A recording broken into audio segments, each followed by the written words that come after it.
Vím, že máš lásku, pocítí okus, ale nepřijela to někoho zabolí na duši. Nepřeju smutek a nepřeju slzy, ale u mě to přišlo a celkem brzy a přesto mě to nemrzí. Našel jsem svoje štěstí, svůj zakopaný poklad. Seš první holka, kterou mám opravdu rád.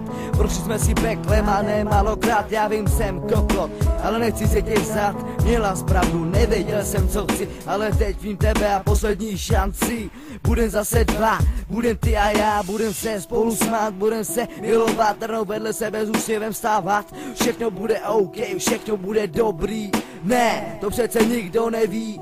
Můžeme se snažit, můžeme chtít, ale musíme přece dva na to být. Princes, no miluj, ale ty mě prej víc. Možná to nedávám tolik najevo, ale to neznamená nic. Jestli tohle všechno jednou skončí, aby si zavřela oči a vzpomínala na to krásný. Na nás dva tak je to jasný, protože já nikdy nezapomenu. Ani za 30 let bude se mi to furt vracet. Chci tě vidět plakat, ani abys byla smutná. I když láska je krutá, ale ty buď silná. Musíš, pamatuješ, tak co ještě to se mnou zkusíš. A slzy v očích, desítky neprospaných nocí. Ty jsi strašný kluk, ale já tě miluju.